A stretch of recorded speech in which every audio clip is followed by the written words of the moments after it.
Bismillahirrahmanirrahim olan Allah'ın adıyla. Eee Bismillahirrahmanirrahim. Elhamdülillah. Mevcut değildim. Şu an geldim, kusura bakmayın. Allah Allah'ın selamı, rahmeti ve bereketi sizlerin üzerine olsun inşallah. Bu konu hakkında bir konuşma hazırlanmamda ve bana bir Selahattin'den nasıl bir ders alabiliriz diye bir soru soruldu. Ve bizler bugün iç meselemizde, kendi iç bünyemizde bunu nasıl gerçekleştirebiliriz ve dışarıda da Filistin'i ve Mescid-i Aksa'yı, Beyt-i Makdis'i nasıl özgürleştirebileceğiz hakkında bir konuşma yapacağız. بعض المشايخ يعني طالوا في العصر حقيقة الكلمات لا بأس أستاذ إن شاء الله أنتظر دوري. Süre hakkında kısa bir uyarıda bulunmamız gerekiyor. عليكم السلام ورحمة الله. حياك الله دكتور. لا بأس أنا أنتظر دوري إن شاء الله. بارك الله فيكم. دكتور محمد سعيد تفضل. Hocam buyurun.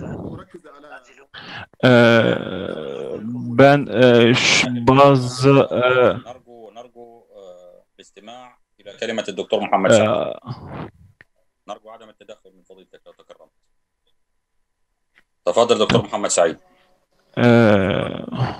Buyurun hocam.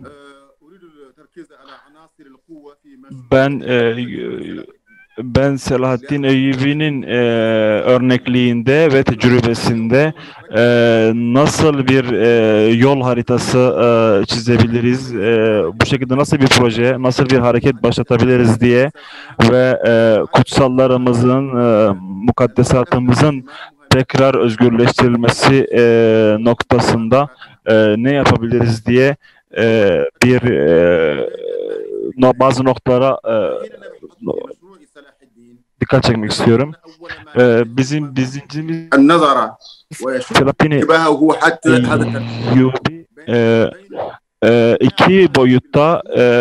iki boyutta bir şeyi bir araya getirdi ki sadece dini noktasında, ilim noktasında ve ibadetler noktasında olan bir durum değil ve bu tabiri caizse stratejik, toplumsal ve bilimsel bir şekilde bunu gerçekleştirdi.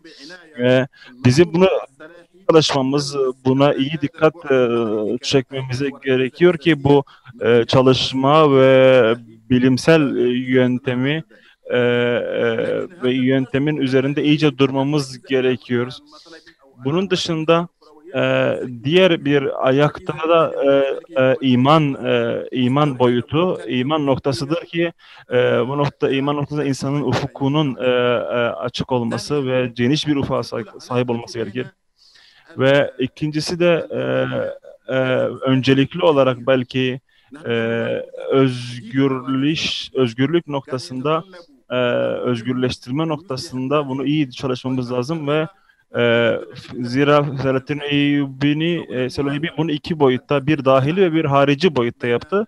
Dahili boyutta Müslümanlar noktasında, Müslümanların içerisinde yani Müslüman toplumundaki ıslah ve Haçlılara karşı kuvvet ve Haçlılara karşı askeri bir şekilde gerçekleştirdi. Bu noktada ciddi bir önderlik teşkil etti ve ciddi bir bütün önderliğe üst gelecek, bütün önderliklere örnek olacak bir örneklik gösterecek bir yapıda oluşturdu. Ve burada bütün sınıfları, toplumsal bütün sınıfları, bütün kişileri bir araya getirdi ve her türlü enerjiyi ve her türlü etkeni kullanıp kullanıma hazır bir hale getirecek bir sistemle geldi. Zira bu noktada bu şekilde işte Selahattin Eyyubi bir cazibe, karizmatik bir lider olarak karşımıza çıktı ve ve bu oluşturmayı da koruma noktasında önemli adımlar attı ve ıslah hareketlerini başlattı. Ve bugün özellikle dahili açıdan iç meselemiz hakkında, Filistin ve mukaddesatımız hakkında en önemli şey belki de dahili boyutumuzdur ki bunda Beytül Makdis ve etrafına ki Allah Kur'an-ı Kerim'de onu ve etrafını mübarek kılmışız diyor. Bu noktada bir ıslah hareketinin gerçekleştirilmesi gerekiyor. Bu noktada ayrıntılarda burada şartları iyi bir şekilde tedris etmemiz, şartları ve bu noktada zarfları ortaya çıkartmamız gerekir ki iyi çalışmamız gerekir ki Selahattin Eyyubi'nin tamamıyla gerçekleştirdiği özgürlük projesinin neticesini ortaya çıkartalım.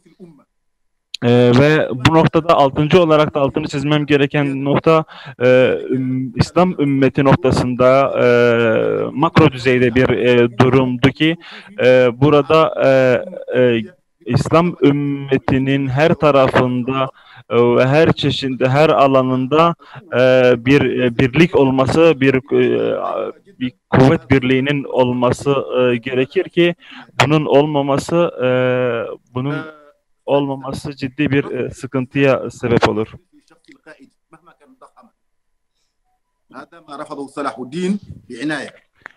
Bu şekilde Selahattin Eyyubi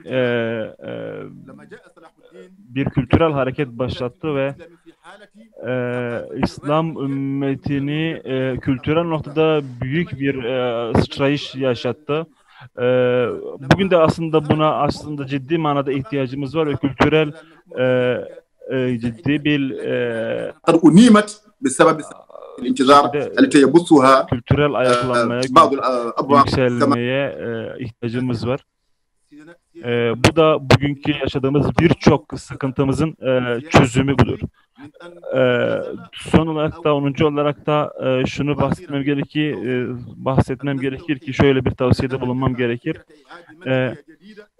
Yeni bir menheç, yeni bir proje planlamayla gelmemiz gerekir ve bu noktada Selahattin Eyyubi ve Selahattin Eyyubi'nin öncesinde dahili ve harici yaşadığı tecrübeleri kapsamlı bir şekilde çalışmamız ve buna göre bir hareketlenme başlatmamız gerekir. Hocamıza bu kelimesinden, bu önemli konuşmasından dolayı teşekkür ediyoruz. Bu iki noktaya bahsetti. Şu an iki hocamız bu noktada konuşacak ve her bir hocamızın 3 dakikalık bir konuşması olacak.